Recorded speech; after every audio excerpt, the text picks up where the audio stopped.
Welcome everybody back to the third edition of Inspired to Inspire. I'm here with my good friend Ty. How you doing, Ty? Man, I'm doing good. As you just heard, I just had this incredible piece of fish, so I'm on top of the world right now. I'm doing Listen, good. Introduce yourself to everybody and what you have going on. Yeah, Ty Cohen, so creator of the program Kindle Cashflow, where we teach people basically across the planet. Vincent, we got people that are part of this program that are in over 126 different countries. So over this past summer, I went in and I looked at, like where our customers are coming from. And I knew that we had like customers that came from all over the place, but I didn't know that it was that deep. I thought we were maybe in about 70 or 80 different countries. So basically Kindle Cashflow, you can see the program back here. We teach people how to self-publish books on Amazon, how to use Amazon's platform, and digital content. So digital content in the form of books, PDFs, videos, audios, interviews like what we're doing right here, and take that content and monetize it. So to be honest with you, man, you see like a lot of the YouTubers that are out there now that are influencers and content creators. I'm just thinking about this right now. I'm just realizing I was doing it way before any of those cats were doing it. That's right. Like I started doing this about 15, 20 years ago, and just serving, not trying to sound, and super big myself up, but just putting it out there, like putting videos out and creating content way before the Jake Pauls and all of the other people that you see that are doing it. So, but you're right. You have been doing it for a long time. So you grandfathered in, let's say. Yeah, let's not use the word grandfather, man. We got to throw something else out there. Listen, how about we say we fresh to death end? That's it. There you go. Fresh to death end. That's it. There you go. I like the 100. You grew a lot since last time we spoke. 126 different countries. 126 different countries, man. And last time I think we all got together and met. I think it was like 80, 85. Yep. So you've been doing good in the pandemic, I see. Man, to be honest with you, this has been one of our best years. And so I know that this has been a year where there's been a lot of tragedy. There's been a lot of hurt for people. People have been trying to find their way. My wife's cousin, who I consider to be like a sister to me, she's a nurse and she just got hit with COVID. I'm sorry to hear that. Man, last week, thank you. She's a young girl, right? So she just turned 40, as a matter of fact. Thank you. Wow. And has really been going through it, but she's turning around. So, but for us on the publishing side of things, it has been really good because, as we were just talking about before we started this interview, people have been home.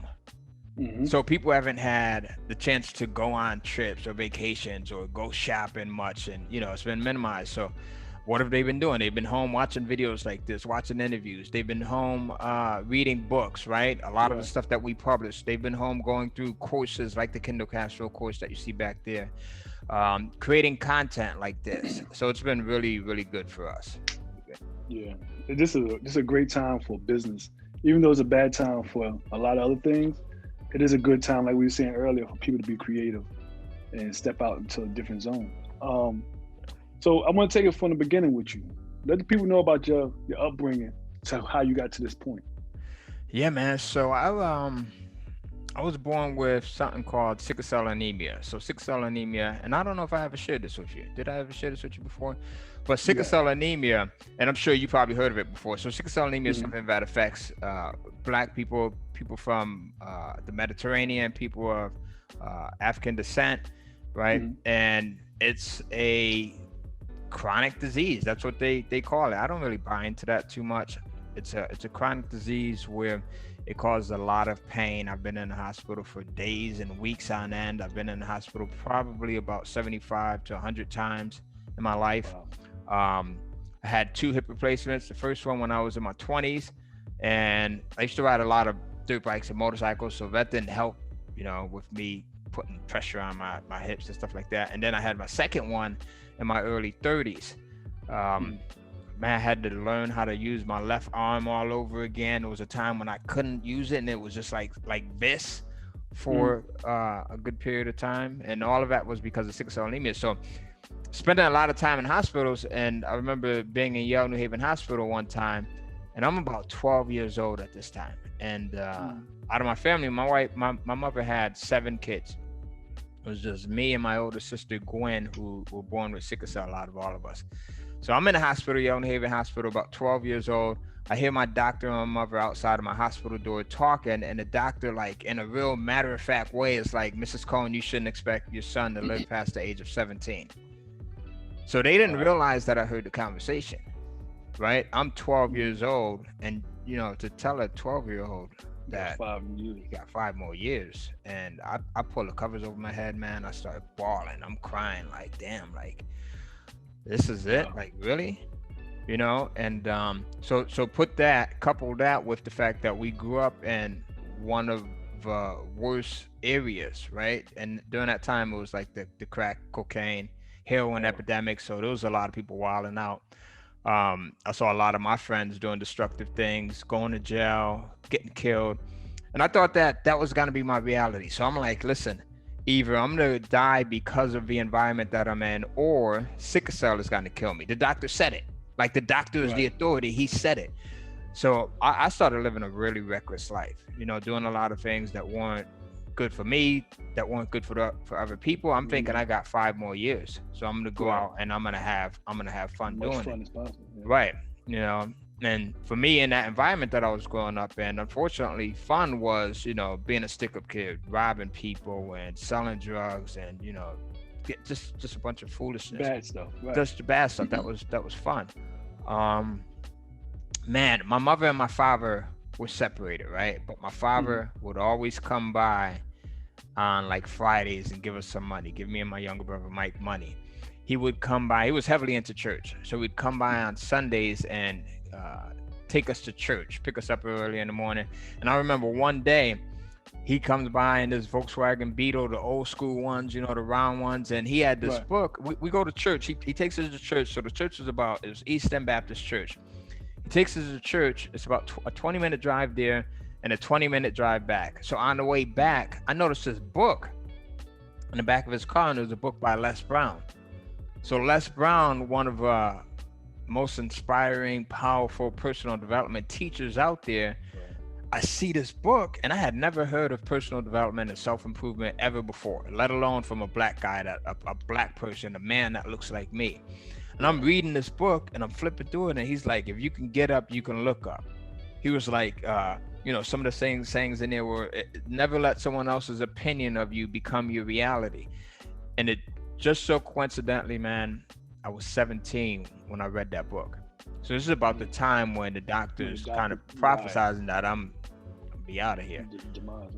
So just hearing those words from Les Brown and from someone that looks like me, man, was really powerful, really inspiring.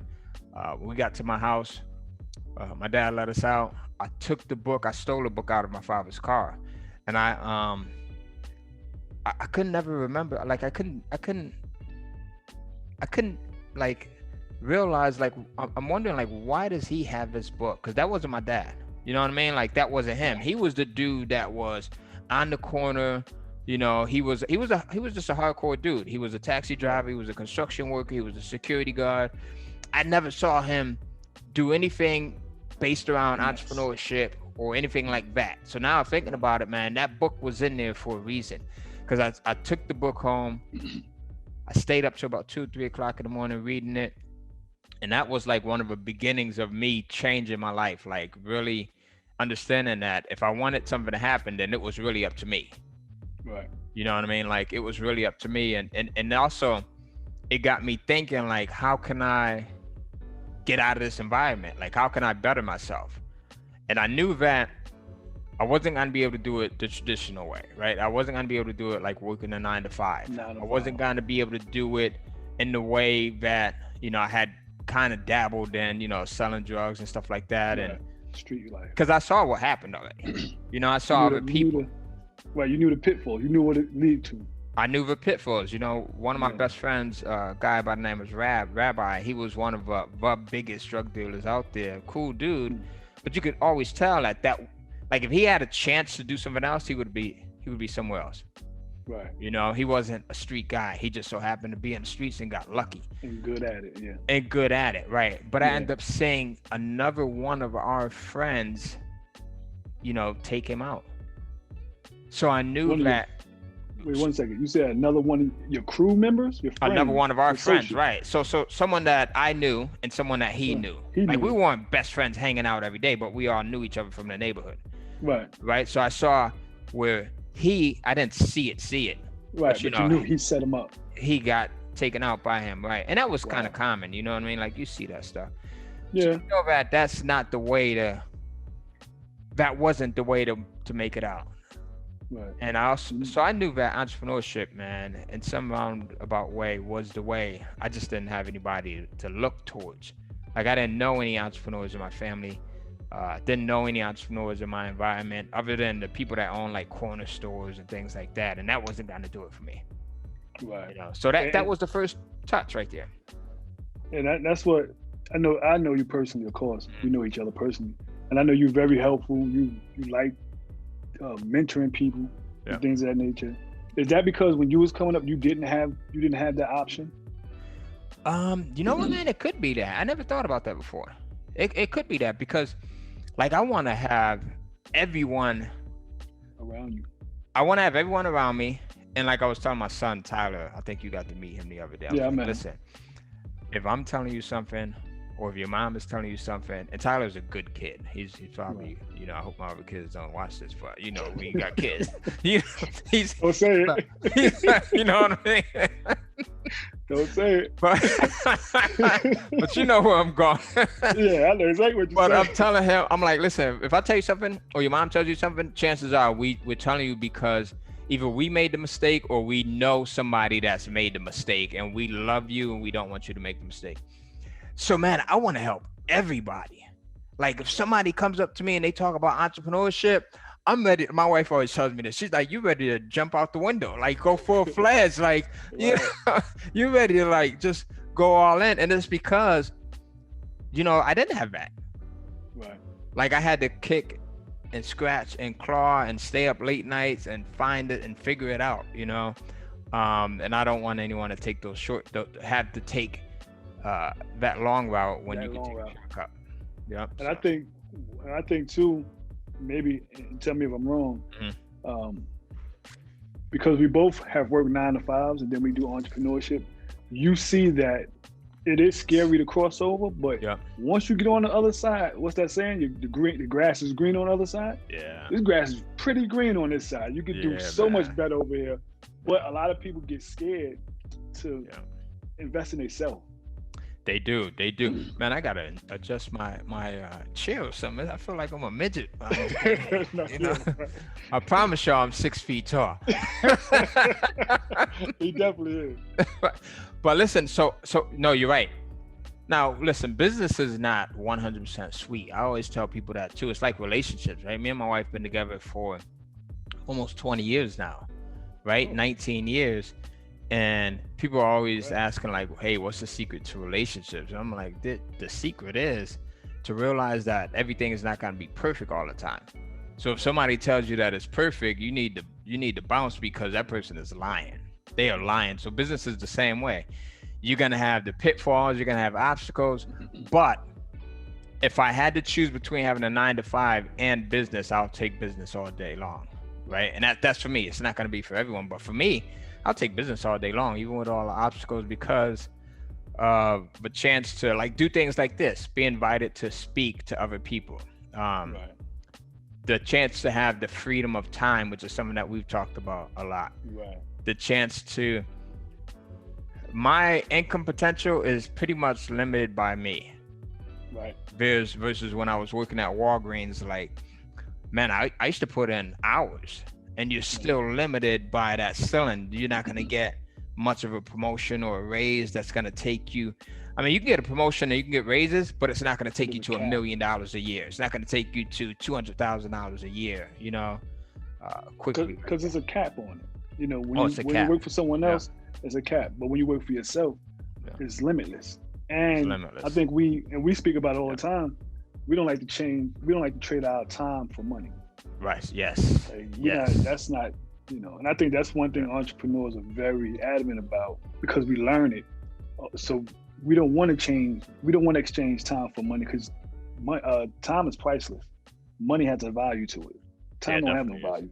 So we don't want to go down that road and have to say, I got to be here at 8 o'clock to, what is it, 8 to 5, 9 to 5, right? Look, you've been so removed for so long, man.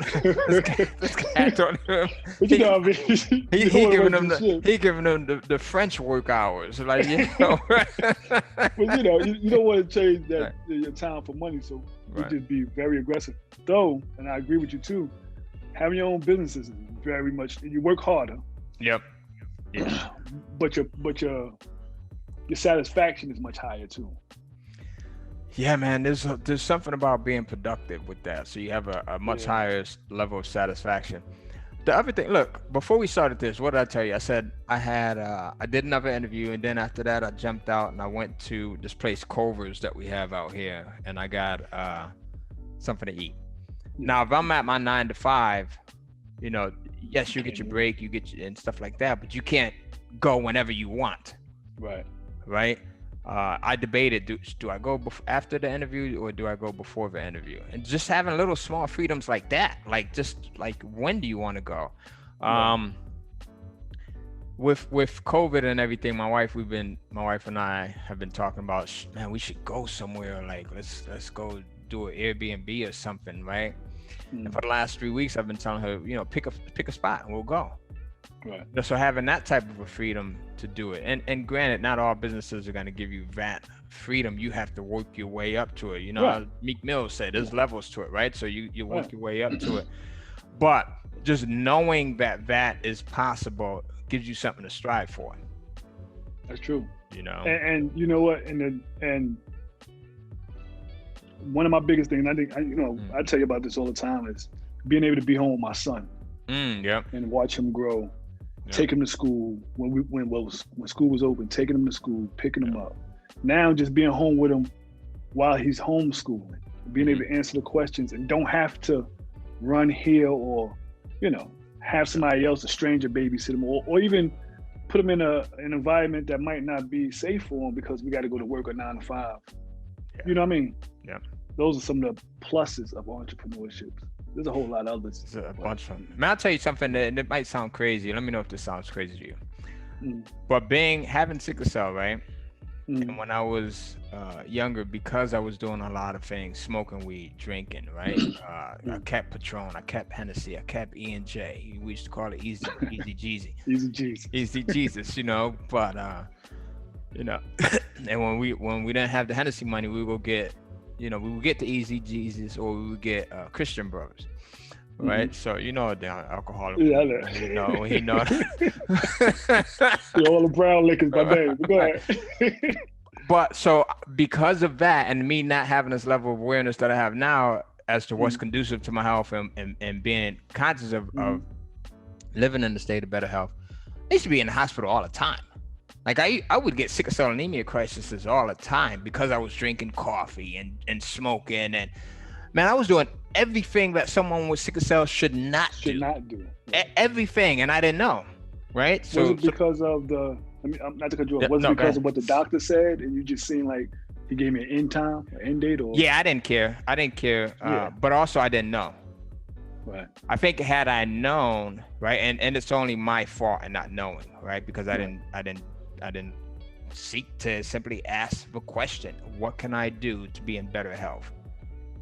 Right. So when we ask better questions, we get better answers. And I never asked that questions. But so because I would be sick so often and go into crises, I would have to call my boss and basically say, I'm in the hospital, I can't come to work today. And it drove me nuts having to ask another man for permission to be sick. Right. It drove me crazy to ask another man for permission to take a day off. So that was one of my drivers right there. I'm like, damn, I don't want to ever have to ask him. Like, are you serious? Like, and then I got to a point where I felt and I started feeling like they were not believing me. Right? That I was making it up. Right. So that even drove me even further. So, and I put that out there because whatever your why is, use that. Like whatever, like I said that might sound like something silly, right? To someone else. It's not. But that was my why right there. That was the reason Right. why I had to get rid of my job. Why I had to become an entrepreneur. Right. So I could call the shots as to when I wanted to take a day off or not. And eliminate the ceiling. Yes. You know, a lot of people start businesses and they get into whatever field they get into, and they have this thing about in this box, think outside the box. Yeah. And I tell people all the time, like, there is no box. No. There really, that's just a figment of your imagination. That's something that's being passed down from generation to generation, and you just subconsciously inherited it, and now you're regurgitating it, but you're stunting your own growth. What do you think about that? Man, I think you're 100% right. So here's another thing that we tell our kids, right? Well, I tell my kids this. My wife sometimes she give me the side eye, but I tell them to question everything. I tell them to listen, question everything. Question your religion. Question why we eat what we eat. Question why you get up. When you get up. Why you go to sleep. Why you go to sleep. Like, where did all of this come from? Thinking outside of a box. That saying, where did it come from? Who knows? It could be something that was said 300 years ago, and we're still following it and never question why did they even come up with that saying? Think outside of a box. And what does it truly mean? Because if it was something that originated 100 years ago, chances are it probably had a totally different meaning than what it means today. Right. Like, that meaning has morphed, right? So much so, and now we're still living our lives and limiting ourselves based off of something that came up 100, 200, 300 years ago. So the same with, like, and not to, and if you're watching this, you know, don't get yourself in trouble going in and saying, you know, Mom, Dad, you know, I'm questioning why you're telling me to do these dishes. Right. Disclaimer. Right. Disclaimer out there. But you have to question, man, like, why do we eat certain things? Like, and at what point, where did we start saying, man, we're gonna eat collard greens and macaroni and cheese and this and that, you know, and question how healthy is it for us, or what does it do for us, right? And question everything. Like, who said that you have to have a job? Who said that you have to be in the same career for 30, 40 years? Right? Who said that you, like, just question everything and not challenge everything, but just at least ask yourself the question? Because, man, we drift day to day doing the same things over and over and over and over again, and don't even ask. We'll get up and brush our teeth one way, and we don't even question, like, darn, I started on the left hand side today. What would happen if I started on the right hand side? Right. And you know that I think that's because we are, as kids, we're taught not to seek knowledge. Yeah. Right. If you question everything, you're seeking too much knowledge. Now you have people have to be accountable for what they're telling you. Stay in the kids' lane too.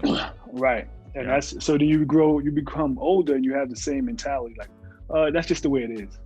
Or they, you know, that's just they people that does it. But yeah, that you're definitely right about that. So let me move on a little bit.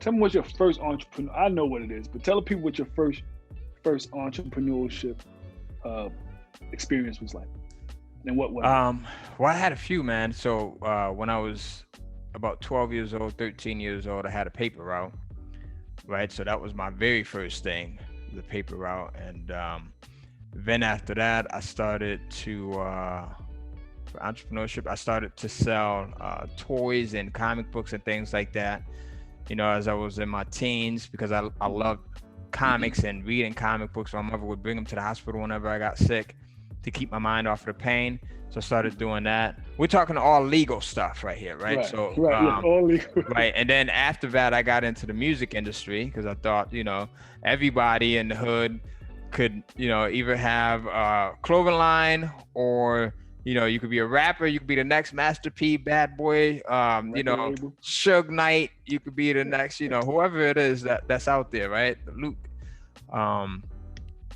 And that didn't go too well. But then I had the knowledge of, like, getting my artists on the radio. I had the knowledge of, because we actually had a fair amount of radio play in the tri-state area, New York, New Jersey, Connecticut. Really? For about a year. Yep. We did a good number of shows. We just did we did a lot in that short period of time. So I said to myself, man, like I acquired all of this knowledge, and there's got to be other people that are looking to start labels, and I don't want them going back to not having someone take the long route, but giving them the shortcut if you could. So I took all of that knowledge, I put it into books, and then I started to self-publish those books and sell them on Amazon, physical books like what you would see here, selling a lot of those books. And then Amazon had they started to open up what's known as the Kindle Direct Publishing Platform, right? KDP for short, which is where you're selling digital books. And they invited me to become a beta tester because I was selling so many physical books through their platform. And I thought it was like the craziest thing ever. I'm like, digital books? Like who wants to read an ebook, right? I'm like, are you serious? Like, you're telling your age, you know that, right? Right, yeah, definitely, man. It's because this is like 15 years ago. I'm like, who wants to read a digital book, an ebook, right? And I was wrong. So I took the manuscripts from my books that I had. I put a couple of them up there on Amazon's platform. I forgot about it. I came back maybe about a month and a half, and I ended up selling a significant amount of copies. Now it wasn't something that was crazy, but I made about $1,500 or something like that, $1,200. That's good. And I was thinking to myself, I'm like, Don, I did this just by uploading content one time. I didn't have, because prior to that, we were shipping books out. Right. Like me and my wife, we would be in the living room for days, packing books up, taking them to the post office and standing in line and, paying the huge shipping fees and everything. Right.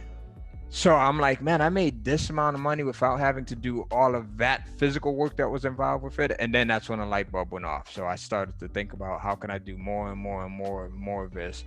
And, but I always say that with entrepreneurship, if you make that first dollar, whatever your idea is, you might be selling t-shirts, right? You might be selling stickers, but if you make that first dollar, and if you're really true about it, that's going to keep you up all night. Yeah. It's going to keep you up all night. You got to figure out how to get the rest of it. Cause you know the rules as an entrepreneur. If I can make a dollar, I got times it by 10, that's 10. I do it again, that's 100. You just keep, that's where our minds work. We just constantly keep flipping the numbers, and all I gotta do is keep putting more time and effort into this. Right. And I get this ball rolling. It's gonna pick up steam on its own, and I can sit back and reap the benefits. Yeah, and that's exactly it, man. So I can tell a true entrepreneur because that's exactly it. That's the process. Yeah. Like you start thinking in your head, or you listen. I keep a calculator, an old school jumbo joint. This calculator how far you can take it. Right. This is about 2 feet wide, 3 feet long. This calculator. I don't know if you can tell in the video. I put it next to my head. You can see how big it is. But I keep one of these joints right here because of that reason. What you just said. You come up with an idea, you sell it, you make that first dollar or $10 or $20, and now you're like, man. Imagine if I sell 10 of these or 5 of them or 20 of them, and then I sell 5 of them a week or 5 a month, and then you start doing the math and from there on, that helps to drive you. So yeah, that's it. Yeah, that's it. So after the and I knew the book thing. I always thought that story was special because you literally, and I know you know it now, but I think at the time you literally went from running a record label, to publishing books about running a record label. So you kind of okay, I learned everything about this. I'm gonna take all my knowledge and put it in books. And I think you're one of the people. You're definitely the best person I know who do it, but I know we've been to an event together, and I know there's a lot of people that do it, but you're one of them who really know how to scale knowledge. Yeah. And the selling it to on Amazon, things of that nature. That's your niche. Yeah. So tell people about the company. Yeah, man. So Kindle Publishing, as a matter of fact, so I just released my newest book. This is Kindle Publishing Secrets. So this tells you, and I'm going to give everyone a free copy. If you guys want it, you can just go to kindlecashflow.com. You can get a free copy of this book as well as one of my other books.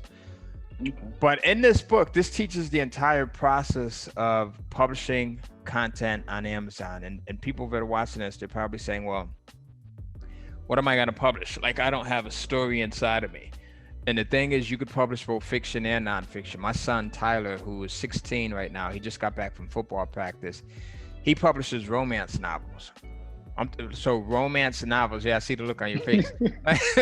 Really? Right. Okay. So listen, you can publish both fact and fiction. So nonfiction and fiction. You don't have to be the author of a book. You don't have to be the content creator. So I teach people how to go in and hire other people that are writers to write the content for you, and spending as little as $150. So you invest $150, you hire a writer to write the book for you. You own the book. You own the copyrights, the byline rights, the resale rights. So you could do whatever it is that you want with the book, right? You could sell it on Amazon. You could sell it on your own website.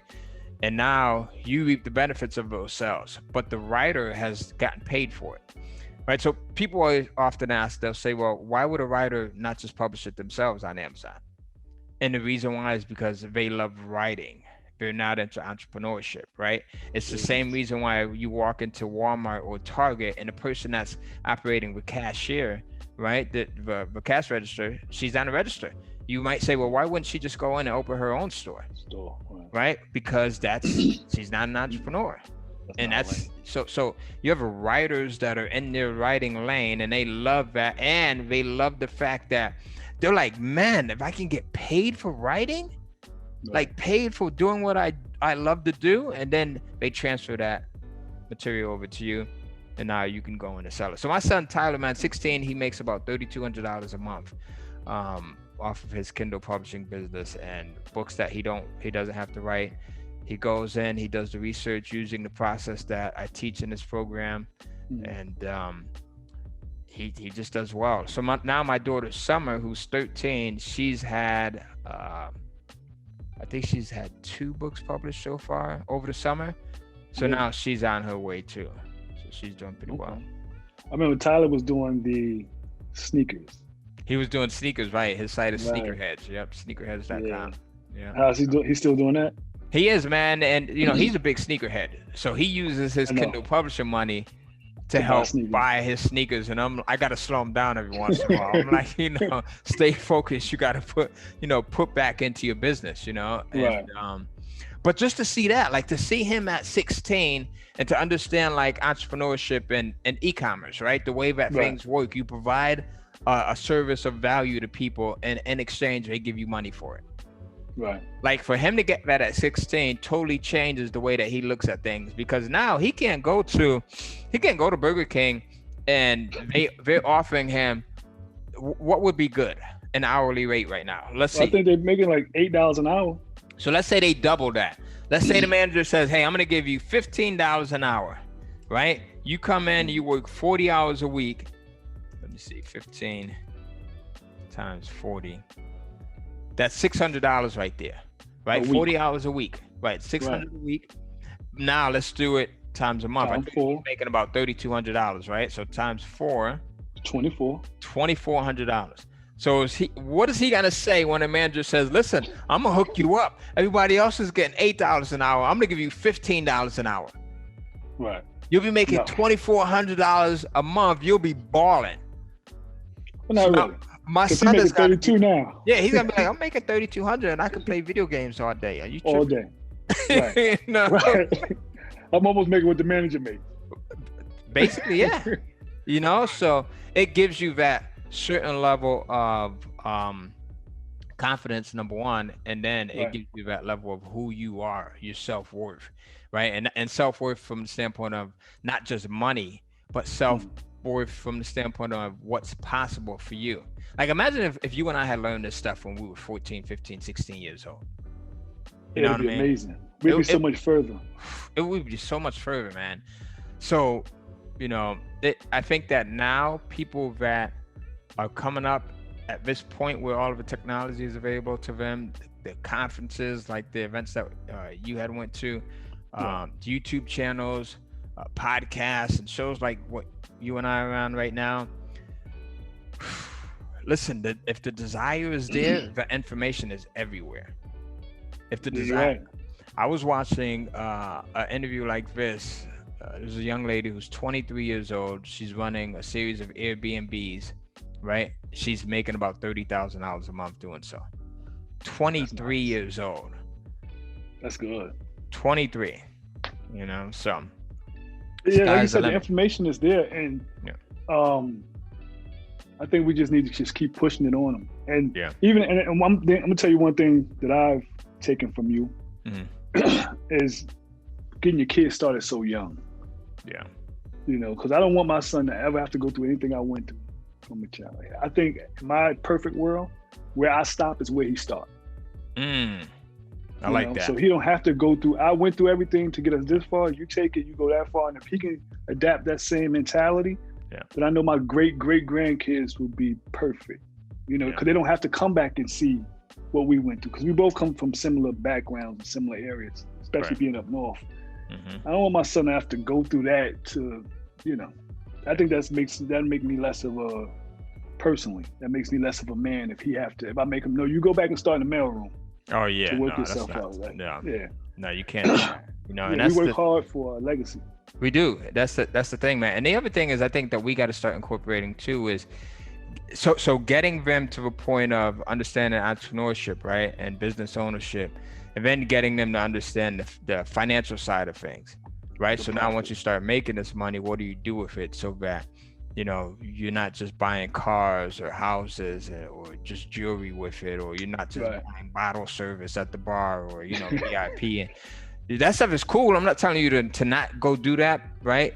But there's so much more of a bigger picture. Like that's here, right? But there's so much more that you could be doing with it that really outshines that stuff there. And that goes into like understanding how do you build out your legacy, like understanding trust, right? And wills and having life insurance in place and all the things that we don't traditionally learn about, regardless of what your race is, right? I mean, white, black, yellow, a lot of people don't learn about that stuff, right? So understanding that, like how do you build these legacies so that when I die, Kindle cash flow does not die with me. That would be sad. Yeah, you're right. And you know what it is too, is like you said, just feeding them information that they won't get in school or around their friends. You have to force feed them that information. My son, he talks to me like when I'm working on my stocks, and he got a million questions, and I love it because I just answer the questions for him and let him know what this is. He don't know fully because he's 8, but I know now the way you should see him sometimes when you, he be on the phone, like on the message with everybody about the lip gloss business. I'm firing somebody. He gets really engulfed in it. But I like it because I know that, I like it because I know that he's going to grow up with the mindset of, I got to have my own. I don't want to be like, I don't want to get up and have to go to work 9 to 5 every day and come home with a little bit of money. You know what I mean? And aggravation. Stress. The stress. Listen, we got a friend, man, and to hear her talk about how her boss treats her, like, it's just, I feel bad for her. You know, it's embarrassing, it's bad. You know, she comes home every day. The boss mistreats her, undervalues her. And so we're all talking about it, me, my wife, her, and her husband. Now, as a husband, I'm thinking, what would I do if I was in that position? I'm like, man, like, and so, but like to have them in that position, like I'm like, damn, nobody should have to go through that. Right. It's embarrassing and it's hurtful. Yeah. And as a man, let me tell you something. Somebody told me one time. When you work for someone else and you come home from work and your wife cooked a big deal and then invite the boss over, the boss get the biggest piece of the chicken. From that day on, I said, I can't work for somebody else. And if you break it down it sounds funny when you break it down, like the boss really controls what comes in your house. And I said, oh no, I don't want to work for someone because I can't, I'm not going to. So you telling me you got to respect somebody else more than you respect me? Right. Hey Vince, you gotta mess up my happy home, man, because I got all these thoughts going through my head right now. I'm like, you know, I retired my wife last year, right? She's 42 now, and if you want, we can talk about why I did that. But you got all these thoughts going through my head. I'm like, if she ever had to go back to work, you know, I'm about to start some trouble tonight. You better not ever go back to work and then have your boss come in our house and give him the big ass piece of chicken. You know what I did? Let me tell you what I did. It's gonna be some furniture moving in here. It's gonna be fire. Let me tell you what I did a couple of months ago. Right. I took my resume off of all my electronic devices. I deleted it. Because I think subconsciously I start thinking, man, what if this thing don't never turn around? Yeah. No, you're And right. so I said, you know what? Take it off. This way you don't even have a resume. So only thing you can do now is make a way. That's smart, man. No parachutes. Yeah. No parachutes at all. Burn your ships. Yep. Yeah. And learn how to swim. That's the best way. You just get out there and do it. But now I'm not telling anyone else to do it because everybody have their own thing. But for me, it felt like the right thing to do. I was like, just sink or swim. Yeah. No, I think that's the best thing, man. You know, I know so many people since COVID that have gotten laid off, that have gotten downsized. I know someone who was making $150,000 a year, which by society standards is really good, right? But then they got cut down to $80,000 a year. Right? So now having a $150,000 a year lifestyle, which is a whole nother story, but then now back getting cut down to less than half. So like, what do you do at that point? So you have to have the options, right? You have to have, again, it goes back to someone else being in control of you and literally being able to push those buttons overnight that affects the whole dynamic of your family and what goes on your lifestyle. Right. You know, now if you have something natural, like you're in business already, and then you have something like this, a pandemic, COVID that takes place, right? That's a little bit beyond the scope of what you can control. That's different, right? That's different. But to have, again, going back to a man or a woman, a human, another person being able to stroke that pen, push that button, and change your life when they want to, minutes, and then everything that comes along with that. Because what do you think happens in that household now? There's stress that comes into play. There's uncertainty, right? There's doubt. There's fear, and all those things affect like the relationship between the husband and wife. They affect the relationship between the parents and the kids. You're now frustrated, and you don't even realize you're taking that frustration out on maybe your spouse or on your kids, right? Think about that. So, and you're ashamed. And you're ashamed, right? You're ashamed because you're prideful. Yeah. And not even just the pandemic, because I know we've been saying, you know, because that's where we at now. That's where we're at. But you got to think, there's been, before the pandemic, you still got someone who got their finger on the button. At any moment, they can change your life. Yep. Without you, you know, without even concerning or caring about how you feel about it. Change your whole family dynamic. That's it. And you got to get up every morning and deal with that mentally. Mentally, that's hard. For me anyway, it's hard for everyone, but to take your same words, right? You said at any moment they can change your life and change your family dynamic. Now think about it. If you took control at any moment, the late Jim Rohn used to say, at any moment you could revolutionize the entire thing. Right. The minute you make the decision. So taking your exact words, at any moment you can change the dynamic of you and your family's lives by making that decision. By making a decision to start something, right? And that's what it starts with. It starts with the decision, and not just the decision and stopping there, because I mean, so many of us say, hell, we're not gonna eat cake anymore, or we're not gonna, and then 3 weeks, listen, I'm guilty of it too. 3 weeks later, we're right back at it, right? But making the decision and then sticking with it, developing the habits to do it, right? Because it takes those habits. Like, you have habits that have helped you to get to where you are. If you think back, and some of those habits might be bigger habits, some of them might be super small habits. It might be the habit of you being able to get up early, or have the habit of you being able to stay up later, or whatever it might be, to help you to be more proficient at what you do. But understanding what's going to help you to do it best, and then looking towards creating those habits. Man, this is a good book that I'm reading right now. I'm actually this is the first book, Atomic Habits, right here, that I said I'm gonna read as soon as I'm done with it. I'm a slow reader too, Vince. I usually listen to audiobooks. So I'm on page 213 right now with 275 pages. But I already made up the decision that as soon as I'm done with this book, I'm gonna put it down and I'm gonna pick it right back up and start from page 1 all over again. I want to read it twice.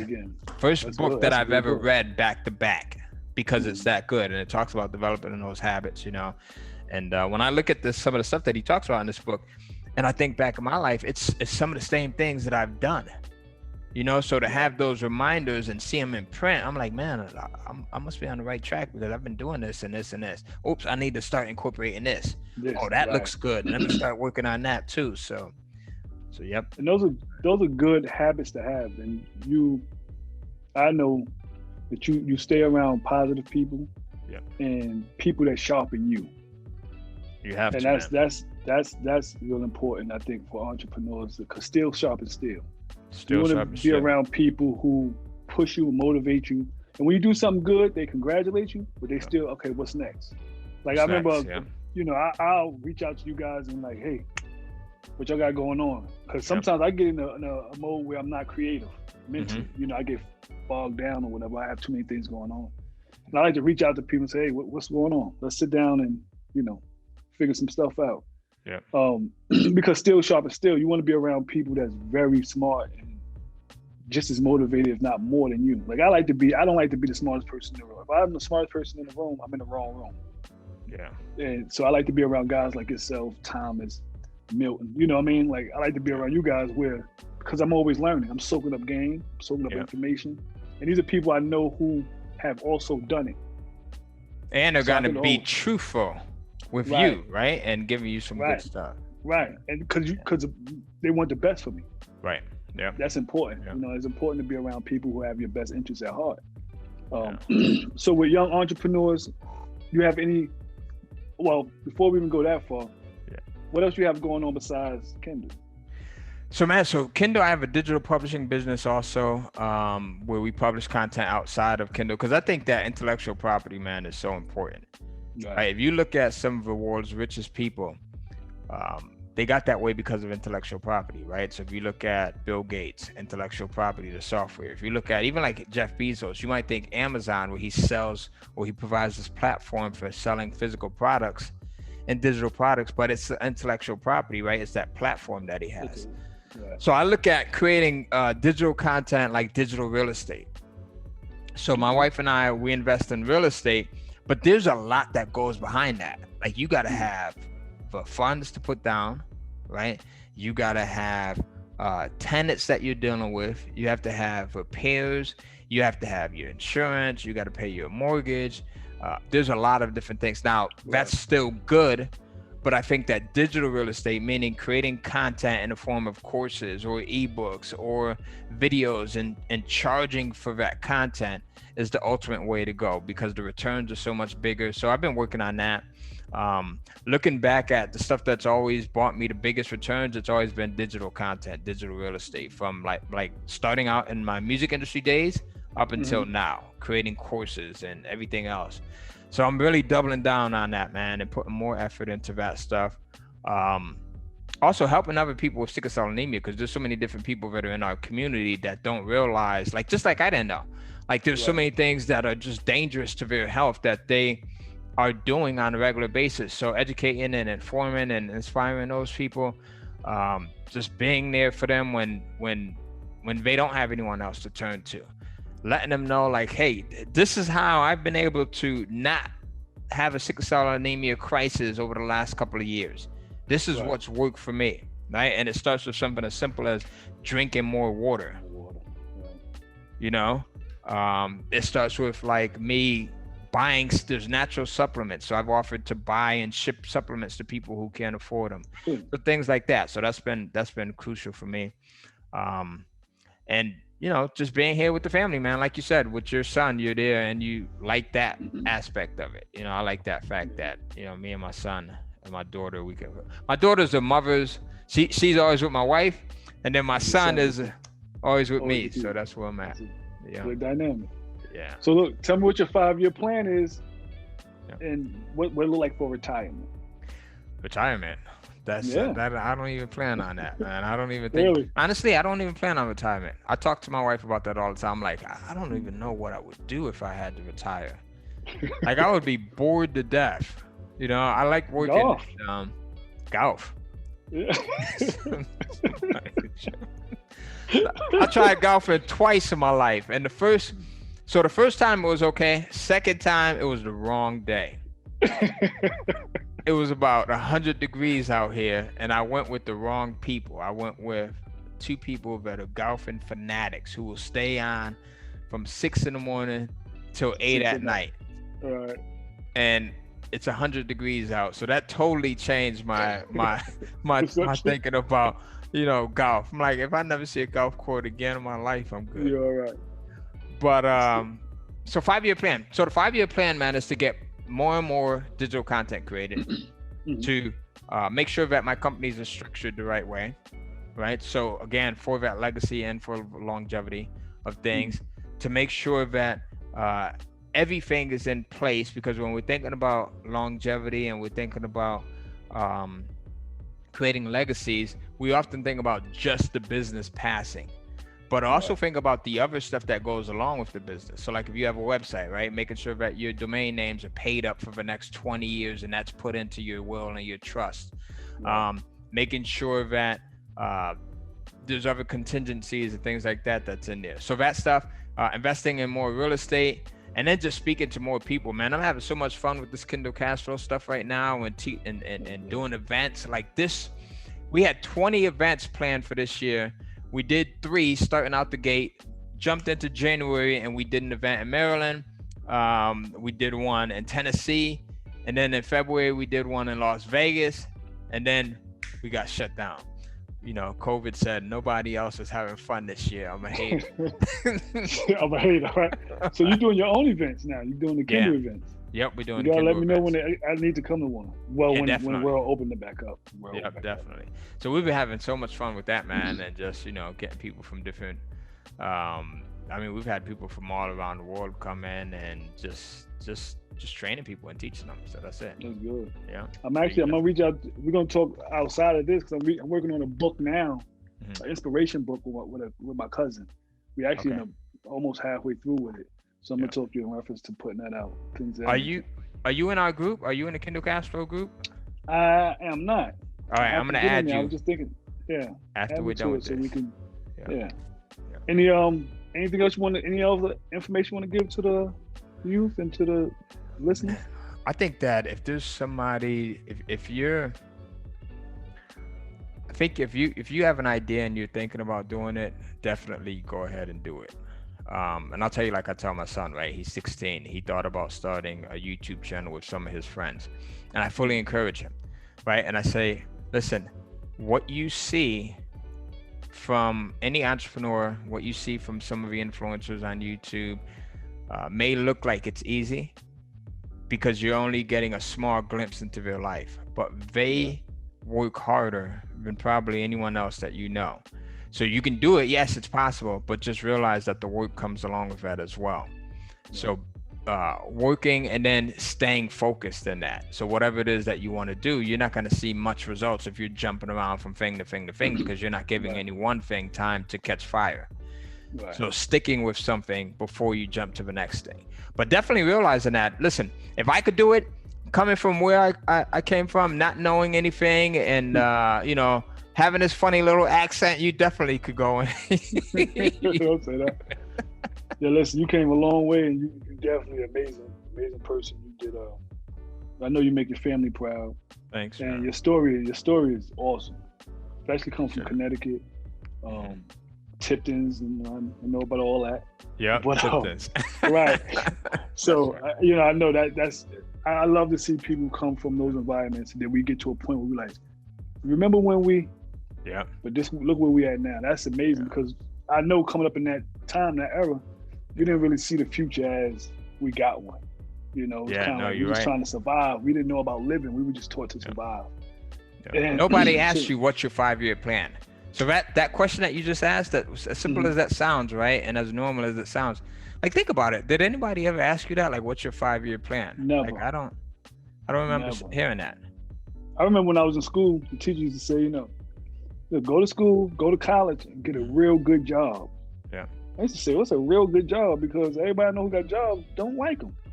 And as I got older, I realized there's no such thing as a good job, because at any point someone can take it from you. So, and you can't leave it to your kids. You can't leave it to anybody. Once you go, they'll replace you with somebody else. That's it. So what got you involved with entrepreneurship? I want to ask you a question real quick here. Oh, What got me involved? To be honest with you, I just don't like listening to people. You know, I was working at these jobs, and I always said, there's a better way of doing this. Right. There's a better way of doing that, you know. And I was always mentally creative. So one day what I started doing was I started working and trying to build a company at the same time. I was doing medical billing a few years ago. Wow, okay. A lot of years ago. But I couldn't focus because I knew that check was coming every 2 weeks. I couldn't really focus on. I kept putting that off. So I just quit my job one day and said, I'm gonna just do this. This way I know it better work, because if it don't, I'm out. So, you know, it didn't just take off. It took a while. You know, I missed mortgage payments. Yeah. All the good keep stuff. The lights on. Yeah. Yeah. So I went through the sacrificing and the struggling. And right when I was about to quit and give up and go back to work, it turned around. I got one contract. And once I got one contract, it started to build.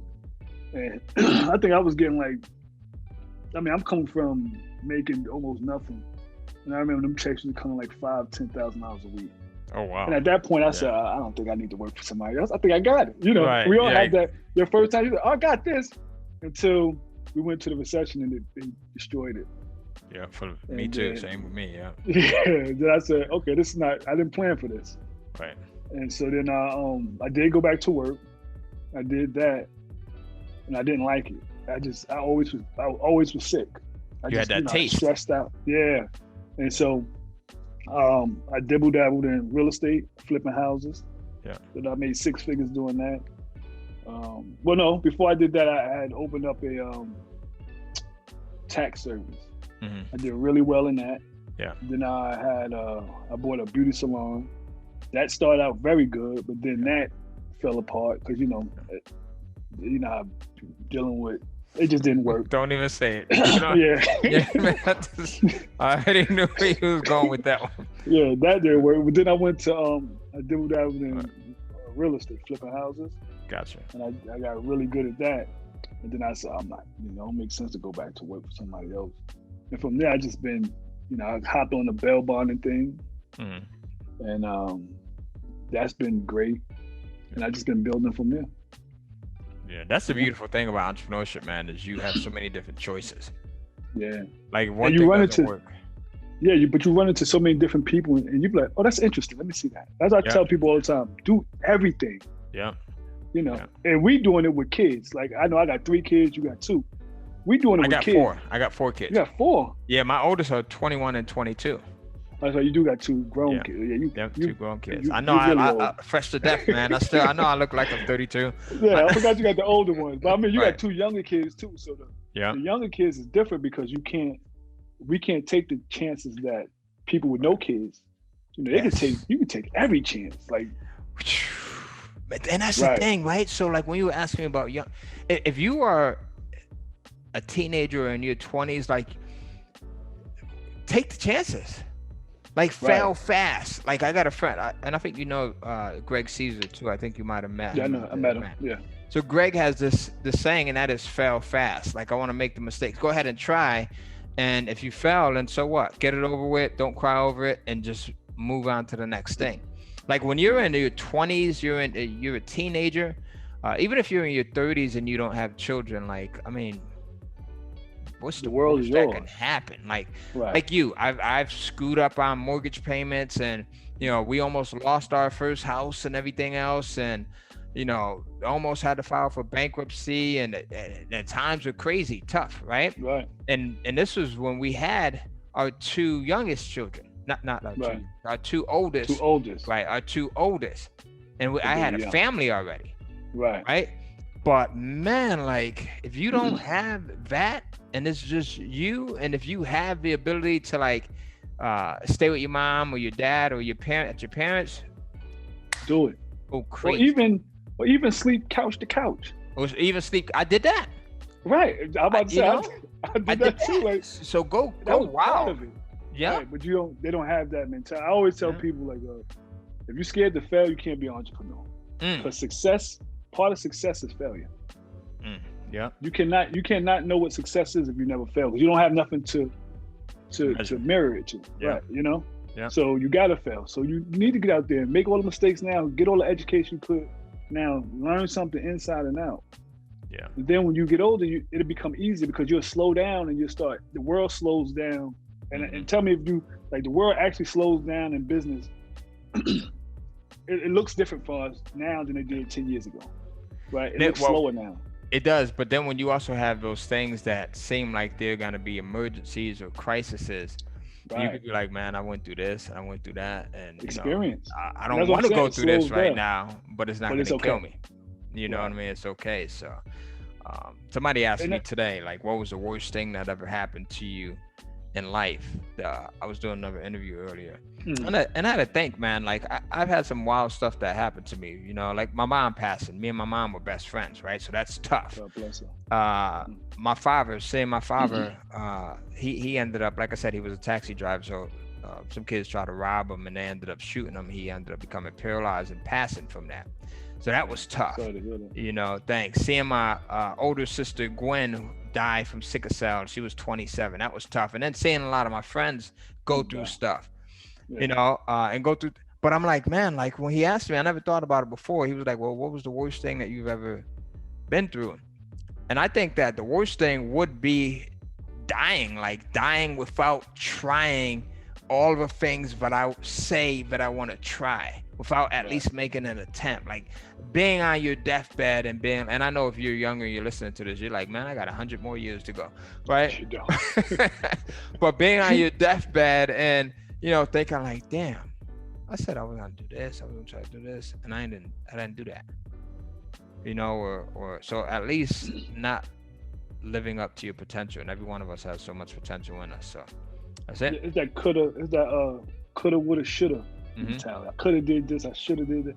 I don't believe now. I figured, I played basketball. I used to play basketball. Yeah. I just leave it all on the court. Have it play out. I know I left everything there. So when I leave this place, I don't feel like I owe anybody anything. I did it the way I wanted to do it. That's it. That's the motto I try to live by. Like I just left it on the court. Have it play. Yeah, and you got to try, man. Listen, we saw Roy Jones Jr. and Mike Tyson fight, right? Mike Tyson's 54 years old. Roy Jones was 51 when they fought, or something like that. 51. And Mike was like, I needed to do this, and I could understand that, right? So many people were like, well, why would you want to go fight at 54?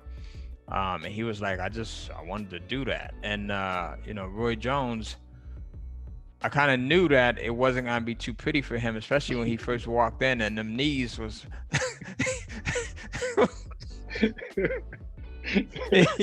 I said them knees right there, not gonna hold up for 8 rounds. He could barely make it in the ring. Right. But he did it. Right. So he got up there and he did it. And Mike was like, I can't wait to do it again with Roy. And Roy looked at him like, it's never gonna happen again. Right. I knocked this off my bucket list. That's it. Right. And that's what it is. Like, I'm at the point now where in life, I don't look at being rich. Yeah. I do want to acquire wealth, but that's really for the next generation.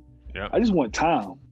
That's it. Like that's all I want, more time. What can I do to generate money while I'm sleeping where I don't have to wake up at 8 o'clock in the morning? Yeah. And I love that part of life where, I don't have to do nothing. I do pretty much what I want to do. I'm not, I'm not obligated to do anything other than what I choose to do.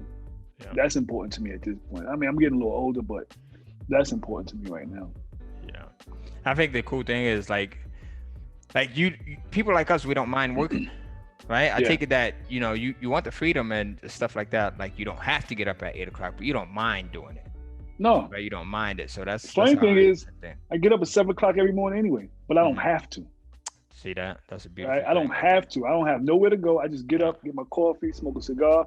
And I love sitting on the porch, smoke a cigar while I'm drinking my coffee with my house coat on, go back in the house, wake my son up, get him ready for school. I don't have to do it. That's because that's what I want to do. I don't have to get up at 8 o'clock, 7 o'clock. Yeah, You got the freedom. But when I used to have to get up, when I used to work at 9 to 5, I had to be at work at 11 o'clock in the morning. I used to get up at 9:30. Different story, right? Oh, I used to hate it. Yeah. I used to feel like I was being drugged out to bed. It felt like prison almost. Like, man, why I got to get up every day? And it's 9:30 in the morning. It's not even early. Most people would be like, man, I'd love to go to work at 11, right? Right. As soon as I don't have to work for somebody else, I'm up 7 o'clock in the morning, chasing and trying to make sure I get something today to make sure we okay. Yeah. That's being in a different state right there, man. That's being in a place of peace right there. So that's good. But I do appreciate it, man. I appreciate your help. Tell everybody how they can reach out to you. Tell them how to get into the Kindle program. Yeah, absolutely. So again, you go to kindlecashflow.com. Not only can you get a free copy of that book, but I also have a video. So there's a 3-part video in there where I actually go through the entire process of publishing your first book on Kindle. So it's an 1.5 hour long video. I show you the 3 steps. So the first step is like finding out what is going to sell, right? So whether it's something that is fiction or nonfiction. And then the second step I talk about and show you like how do you get your content created. Remember I talked about my son Tyler. Yeah. He's not writing these romance books, right? So he's outsourcing that to other people. So I show you how you can outsource it to other people, how you can write them yourself, and then I give you another way to get them created. So you can use any of those 3 ways. And then the third way I show you is how to actually get your content up on Amazon and selling. So once you've got it back, you can start selling it on Amazon. So definitely check out the free video over at kindlecashflow.com. You could reach me on any social media at Ty Cohen Cohen. You see the spelling of my name up here, Ty Cohen. Or if you don't find me there, just reverse it, Cohen Ty. So Cohen Ty on Instagram, Facebook, Snapchat, everywhere. So hey, coincidentally, man, remember I told you that Les Brown wrote the book that changed my life? Right. He wrote the foreword to this book. Really? Yep. So you see how things come back full circle like that? That's yep. Right. So I ended up meeting I have a few mutual friends that know Les Brown and have worked with him, and then I ended up meeting his daughter, and then his daughter wanted me to help him with his book, Les Brown's book, and then I'm like, yeah, absolutely, I'll help him, but I need a favor. That's right. Favor for a favor. So look at that. Listen, I appreciate it. I appreciate your time. I'm not gonna hold you no longer. It's been a great interview. I'm pretty sure you'll be getting some people should be contacting you. He's a great guy. I know him personally. Yeah. I definitely pester him some time with questions, but I do apologize in front of the world. Questions are good.